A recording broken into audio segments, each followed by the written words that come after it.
sobre um texto da palavra de Deus que se encontra em Filipenses 3. Nós estamos lendo o versículo 12, 13 e 14. Filipenses 3, versículos 12, 13 e 14.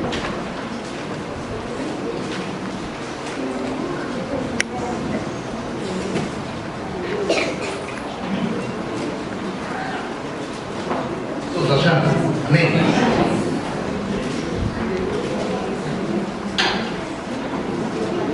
Paulo escrevendo à igreja de Filipos,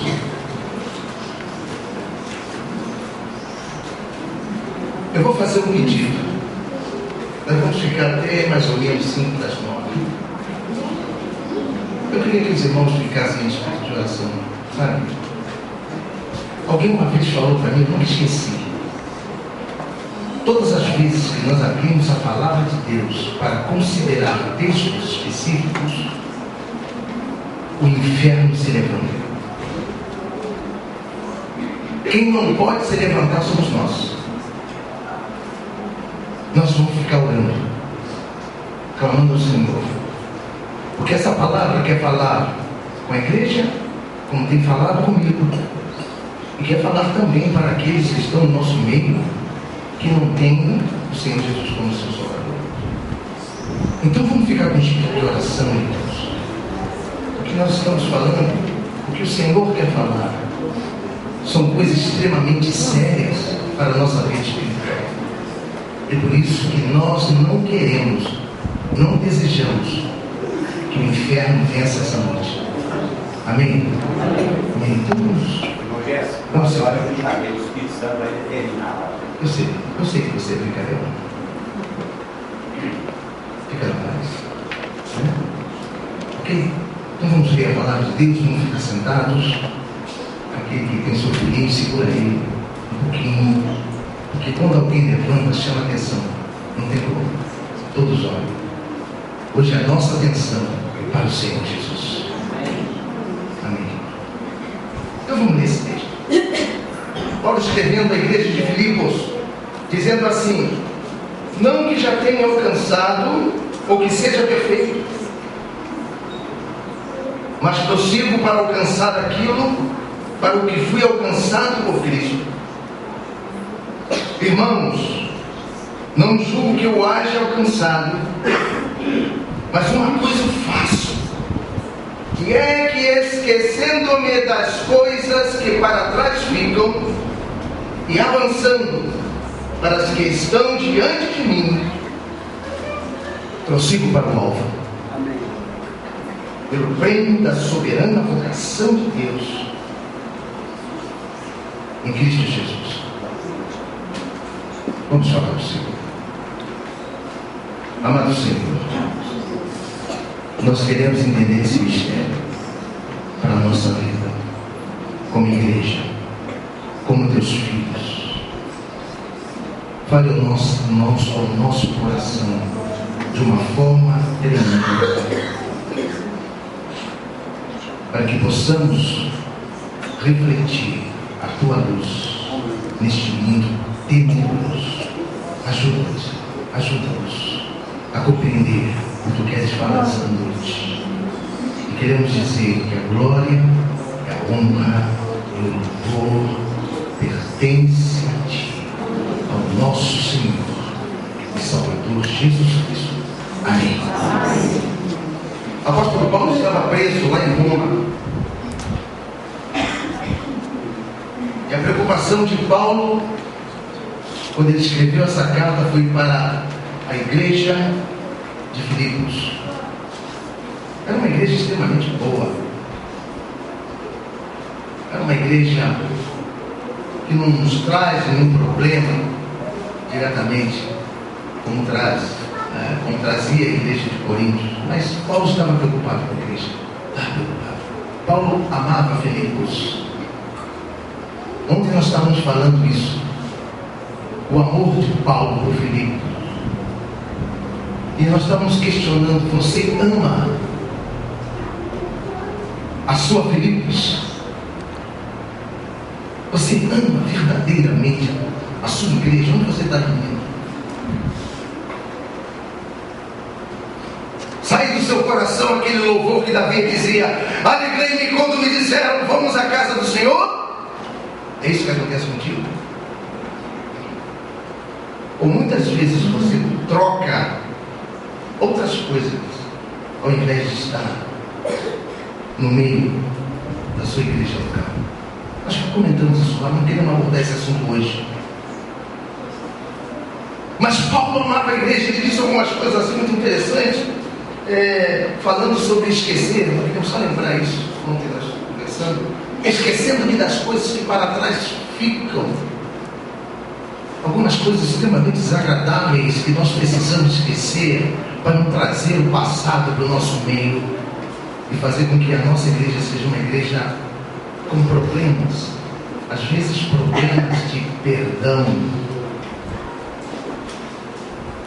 Comentamos sobre isso.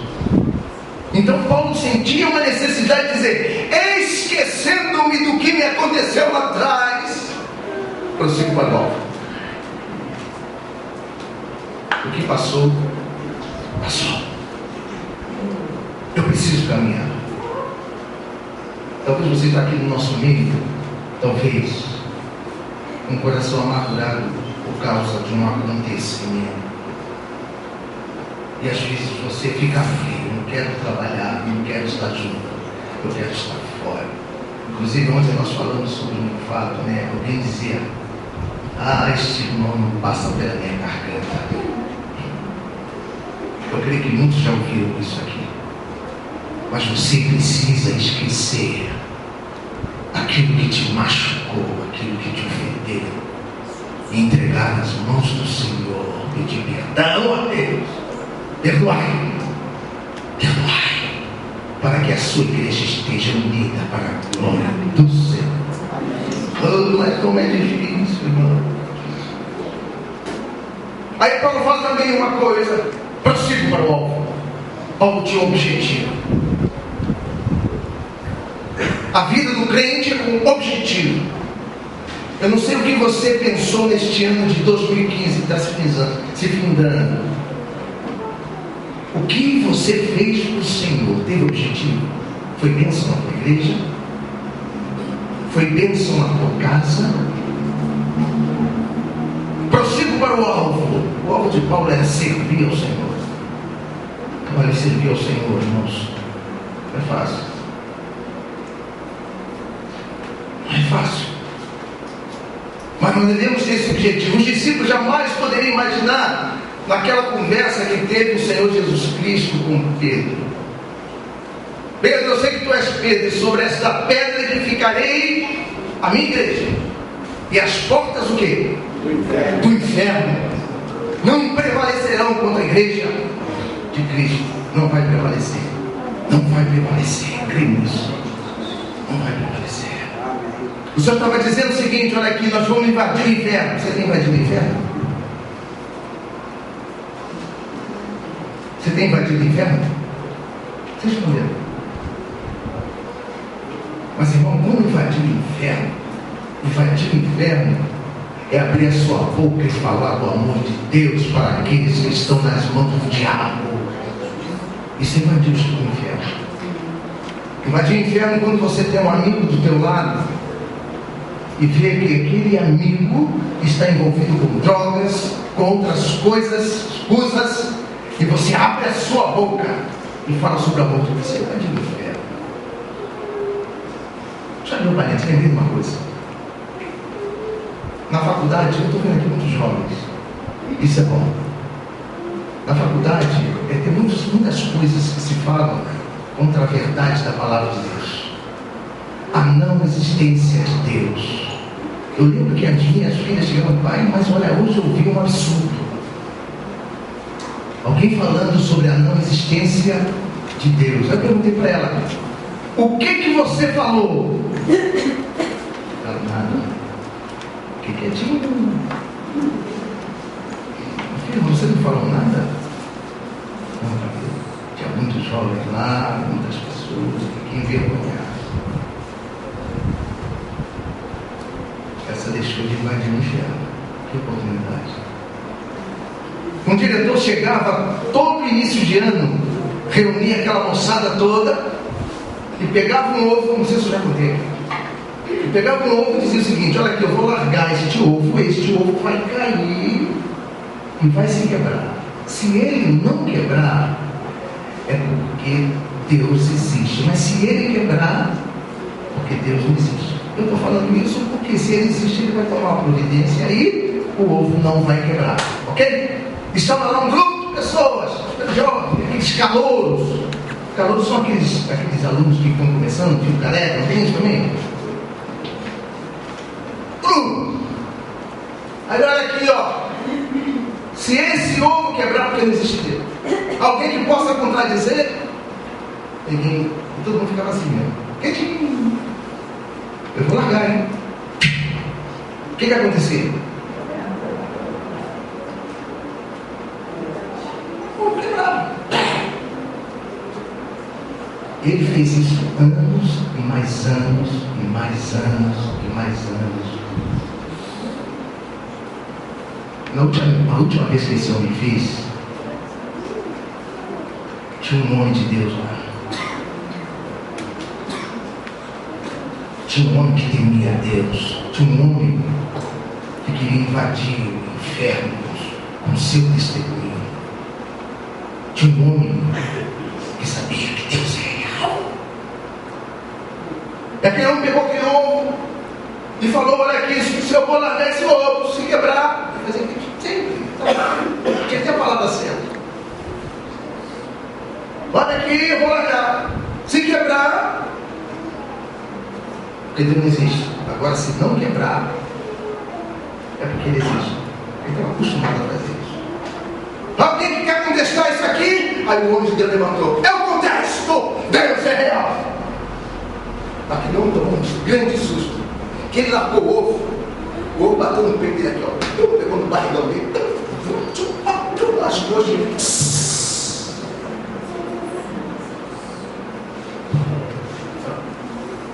Isso é um fato. O ovo quebrou? Agora por que o ovo não quebrou? Deus existe. O Senhor é fiel e Ele existe. Só basta um homem de fé, como Paulo. Nós precisamos teve um homem que disse o seguinte: dá-me um punhadinho de namorados que eu conquistaria o mundo. Você sabe quem foi esse homem? Sabe? Napoleão Bonaparte. Eu só quero um punhadinho de apaixonados, de namorados. Olha aqui, irmãos, quase que conseguimos. É namorado, você é namorado, você é apaixonado, você ama a obra de Deus. Você crê verdadeiramente que o Senhor é real. É real. O diabo não está brincando, irmãos. O Senhor está voltando. E o Senhor quer usar homens valentes, homens que creem, não homens que brincam de crentes ou mulheres, mas que tenham a certeza que Deus é real. Chega de brincar com as coisas de Deus. O Senhor vai chamar a sua igreja, vai cobrar isso de nós. Mas eu quero ser um homem fiel, que crê em Deus. Como Paulo, naquela prisão. Olha aqui, aquela prisão é uma prisão nojenta, irmãos. Nojenta. As pessoas entravam ali e apanhavam por causa do Evangelho. Daquela situação precária, não tinha lugar para fazer necessidade fisiológica. Mas Paulo ali naquela condição, ele pensava na sua igreja, na igreja que ele queria cuidar dela, amar ela e dar conselhos, porque ele era um homem inabalável. Você quer para você isso? Você quer ser um homem inabalável? Perdi o emprego. Eu sou um homem inabalável no poder do Senhor Jesus. Eu sou doente. Inabalável, creio no Senhor. Eu sou estudante de faculdades, universidades. Quero ser um crente. Os meus amigos vão ver que eu sirvo um Senhor real. Aleluia. Nosso precisamos disso. Como a igreja precisa de homens inabaláveis. Eu quero falar sobre um homem inabalável. Pega a sua Bíblia. O meu texto da palavra de Deus.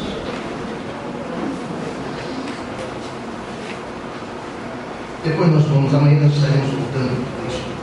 Mas eu queria falar sobre esse homem. Está lá em 1 Reis.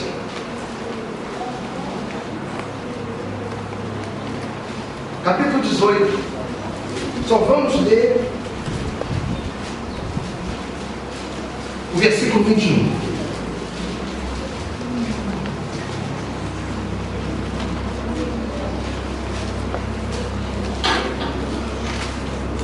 Todos acharam? Amém? Amém. Mas vamos correr, que a hora está chegando. Olha aqui, está falando acerca de Elias. Nos diz no versículo 21 o seguinte: Elias se achegou a todo o povo e disse: até quando cocheareis entre dois pensamentos? Se é o Senhor é Deus, se o Senhor é Deus, seguiu. Mas se Baal, seguiu. Aí diz assim a continuação do texto: porém o povo não lhe respondeu nada. Que tristeza isso aí. Eu estava lendo esse texto, eu estava pensando, o povo de Israel, que sabia quem era Deus, porque eles tinham o costume de contar os fatos, as experiências que o povo teve no passado, com referência à ação de Deus. Com o povo de Israel, eles conheciam muito bem o Mar Vermelho, eles conheciam o Egito, eles conheciam que o Senhor os livrou com mão forte, eles conheciam o poder de Deus diante do povo. Moisés na frente, e de dia vinha lá uma nuvem que protegia o povo, à noite tinha lá as tochas, ou seja, que iluminava, eles caminhavam. E tem outras coisas também que eu acho muito interessante: a roupa deles não envelheciam, eles comeram maná no deserto. E que mais nós podemos pensar nisso? Tantas coisas aconteceram. Eles foram arrancados do Egito para o Senhor os guiar para a terra prometida. Eles conheciam a Deus. Agora chega Elias, diz para eles: até quando cochearei entre dois pensamentos? Se o Senhor é Deus, seguiu. Mas se Baal, seguiu. Porém o povo não lhe respondeu nada. É isso que está acontecendo com você. Você não tem razões para dizer: eu sirvo o Senhor, eu sirvo o Senhor. Ou você fica: qual é a sua posição, homem de Deus? Jovens, irmãos, você contesta quando alguém fala para você o absurdo da não existência de Deus? Ou você fica igual este povo, calado? Conversando com um grupo de jovens com referência a esse texto, eles colocaram tantas coisas para não falar,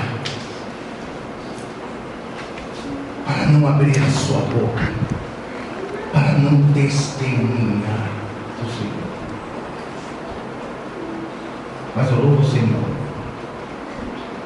Se alguém fizer tal pergunta para mim, louvado seja o nome do Senhor, não por minha força, mas por aquilo que nós cremos. O Senhor nos libertou da escravidão, do pecado e da morte eterna. Eu não posso ficar calado. Se ligaria, não tem. Não tem o que falar? Elias está fazendo um desafio, irmãos, para aquele povo. O povo de Deus estava adorando Baal. Baal, um deus morto de pedra, de pau, não sei como é que eles faziam aquele deus, né? Os estudiosos dizem que era de um homem da Fenícia, um homem mau, que tinha legiões de demônios. Aquele homem morreu e as pessoas ficaram cultuando esse deus falso, um Deus fenício, que era de pau, que não tinha poder nenhum, e o povo de Deus entrou nessa encrenca de adorar algo que Deus odeia. Idolatria Deus odeia. O Senhor não tem prazer no idólatra. Você está pensando, olha aqui, mas se Deus é tão bom, a minha glória não dá a ninguém. Ele disse: a minha glória a outro não darei. E o povo de Deus estava se achegando à idolatria. Elias teve que intervir. Eu queria separar alguns textos, 3 textos, onde a gente vê a razão, o que o Senhor sente com referência à idolatria. Leia para mim, quero que o irmão seja rápido para ler alguns textos. Deuteronômio 17, de 2 a 5. Eu peço outro irmão que leia também em Êxodo 32 e 10. E depois o outro irmão leia em Isaías 42 e 8. Deuteronômio 17, versículo 2. Quando no meio de ti, em alguma das tuas portas que te dá o Senhor teu Deus, se achar algum homem ou mulher que fizer mal aos olhos do Senhor teu Deus, transgredindo a sua aliança, que se for e servir a outros deuses, e se encurvar a eles, ou ao sol, ou à lua, ou a todo exército do céu, o que eu não ordenei, e te for denunciados e ouvires, então bem ou inquirirás. E eis que, sendo verdade, e o certo que te fez, tal abominação Israel. Tal abominação Israel. Se você for um pouco mais à frente, é apedrejamento, é abominação diante de Deus. Você foi rápido demais, hein? Você foi rápido demais.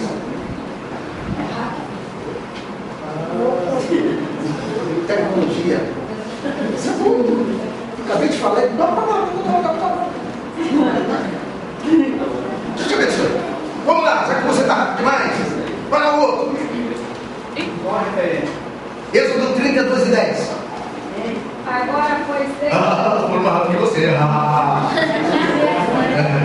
Vamos lá, desculpa a brincadeira. Vamos lá. Êxodo 32 e 10. Quem achou, por favor? Pode ir. Agora, pois, deixa-me que o meu furor se acenda contra eles e os consuma, e eu farei de ti uma grande nação. Olha só, o Senhor falando para Moisés não aguento mais. Aquele povo, o meu povo está adorando bezerro de ouro. Eu vou fazer o seguinte, eu vou destruir todos eles. Olha só. O que se acendeu? O que acendeu no coração de Deus? Eu vou destruir esse povo. E vou começar por quem? Por você, Moisés. Você vai ser o fruto da minha promessa. Aí Moisés vai e chora: Senhor, não faz isso não, Senhor. Não, Senhor. Lembra de Abraão, Isaac, Jacó. Não, Senhor, não faz. Moisés era um intercessor tremendo, Moisés. Eu gosto muito da vida de Moisés. Mas o coração de Deus se irou com referência à idolatria do povo de Deus. Você que está aqui no nosso meio hoje, você é um idólatra? Você vive na idolatria? O coração do Senhor nosso Deus está errado. Agora o outro, Isaías 42, 8. Quem achou? Eu sou o Senhor, este é o meu nome. A minha glória, pois, a outro não darei, e nem o meu louvor às imagens de escultura. Eu sou o Senhor. Essa palavra do Senhor tendo o selo de si próprio. Eu sou o Senhor. Olha aqui, a minha glória eu não vou dar a outrem. Glória é minha. A mim pertence o louvor, a adoração. Se quiser prostrar, prostra diante de mim. Porque eu sou Deus. Eu sou Deus. Eu quero fazer uma pergunta aos irmãos que estão aqui. Qual é a sua idolatria? Não, irmão, eu não idolo. Não idolatro imagens. Parabéns. E as outras idolatrias? Talvez uma casa pode ser uma idolatria. É tudo aquilo que você coloca na frente de Deus. Às vezes um bom carro. É verdade? Como eu gosto do meu carro. Nós tínhamos uma pessoa lá no Rio de Janeiro, que tinha um fusquinha dele era uma coisa linda. Ele fazia tanto carinho naquele fusquinha, jogava água, limpava, nada poderia me encostar. A esposinha dele estava toda quebrada, eu nem ligava para ela. Mas o fusquinha, idolatria. Olha, irmãos, talvez o trabalho possa ser uma idolatria. Quantos homens, mulheres de Deus estão dando preferência a algumas determinações para não estar na casa do Senhor, no meu trabalho. Irmãos, os meus filhos, os seus filhos. Nós tivemos fazendo uma visita a um casal, e uma coisa falamos para ele: olha aqui, filho, é bênção de Deus, não é maldição não, tá? Não deixe de ir na casa do Senhor por causa do seu filho. Não deixe de participar dos emblemas da ceia, partir do pão, por causa do seu neném. Não faz isso não. Ah, meu irmão, não estou indo na reunião do partir do pão porque o meu filho, ele não fica quietinho. Não tem problema não, leva ele, senta com ele. Eu lembrava, irmãos, vamos ver um parênteses, quero falar sobre isso. Eu lembrava quando era garoto, nós éramos dois, né? Nós éramos gêmeos, Gessé e Gerson. Meu pai sentava no lado, eu sentava, aí vinha minha mãe e vinha meu irmão.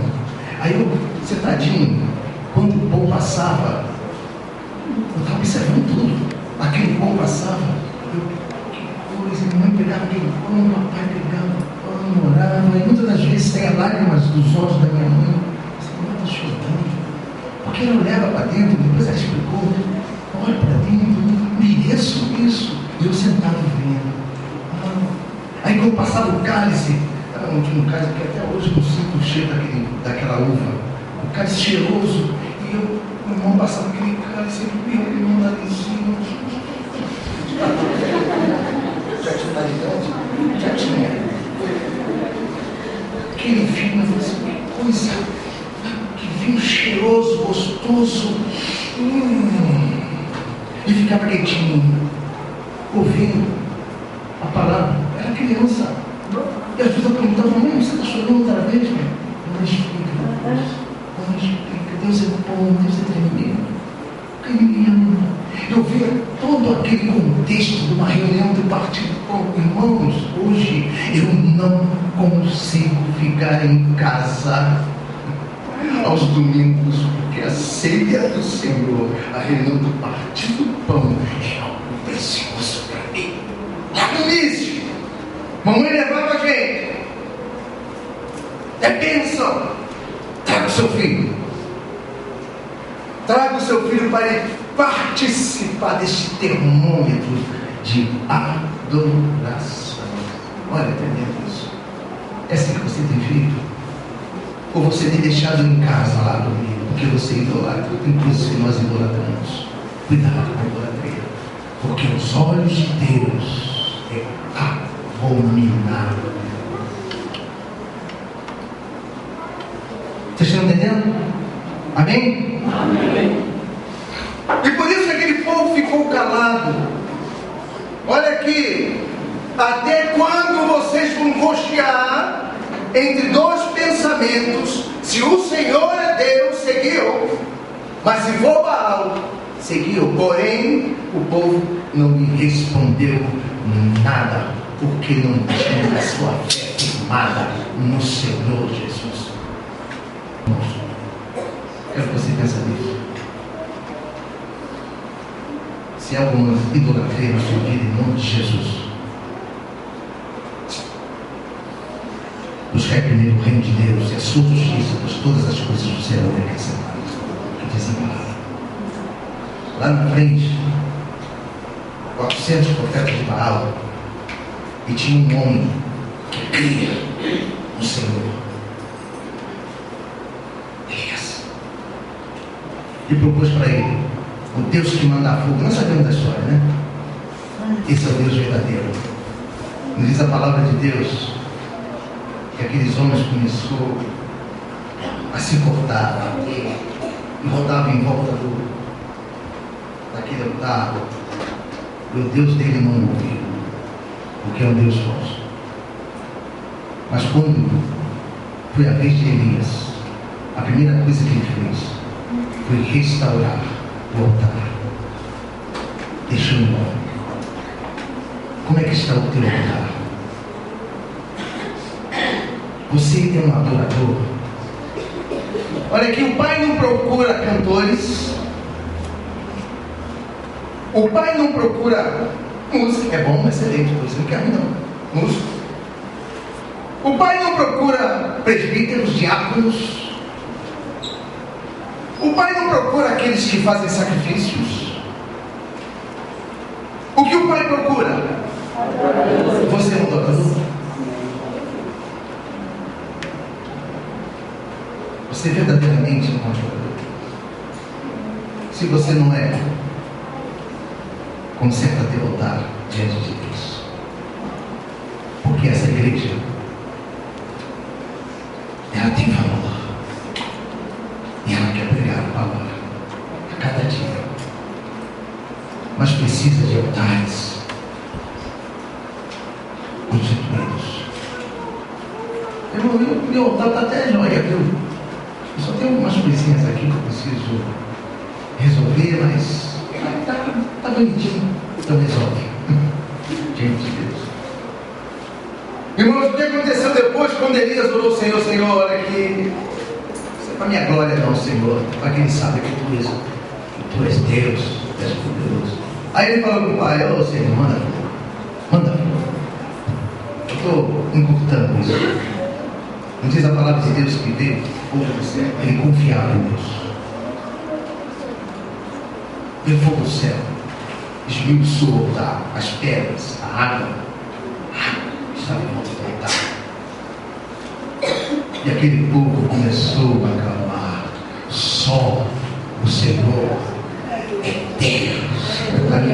Só Ele, não existe ninguém maior do que o nosso Deus. Ele é tremendo. Amém. E Ele continua fazendo coisas que nós não acreditamos.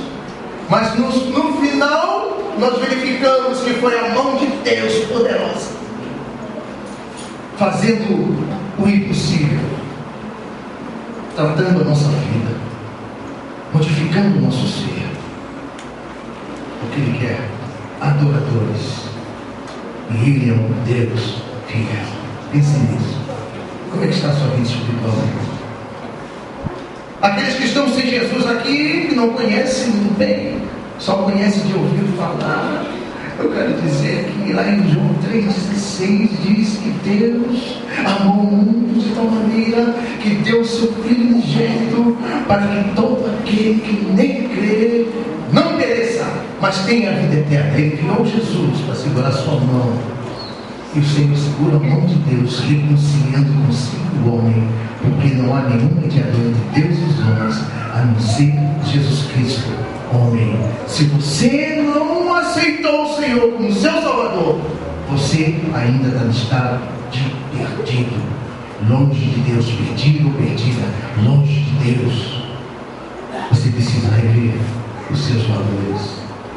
Ele diz para você também: vinde a mim todos vós que estáis cansados e sobrecarregados e oprimidos, que eu vos aliviarei. Tomai sobre vós o meu jugo e aprendei de mim, que sou manso e humilde de coração. Encontrarei descanso para as vossas almas, porque o meu jugo é suave e o meu fardo é leve. Você precisa provar o Senhor Jesus. Você precisa aceitar o Senhor como seu Salvador pessoal. Que Deus os abençoe. Deus abençoe. E continue firme para a glória do Senhor. Porque o nosso Deus é real. Amém? Vamos falar com Deus. Muito obrigado, Senhor. Pode curvar a sua cabeça. Muito obrigado, Senhor, por esses momentos que passamos aqui. Onde ouvimos os louvores, os cânticos, onde nós falamos contigo, onde também nós ouvimos a tua voz. Ó Senhor, essa voz é poderosa. Não deixe que o inimigo seja essa verdade no nosso coração. Mas nós queremos que haja frutos no nosso coração de arrependimento, frutos de crescimento, frutos, Senhor, para a glória do teu nome.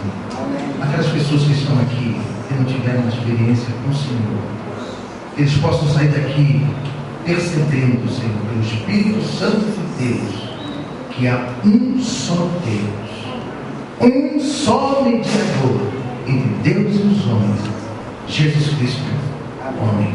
Que eles saiam daqui salvos, que eles recebam o Senhor como seu Salvador e tenham uma vida eterna, como a tua palavra assim diz. E nós teremos uma vida eterna contigo, eternamente. Te louvamos, Senhor, por isso e agradecemos no nome do Senhor Jesus. Amém. Deus abençoe, irmãos.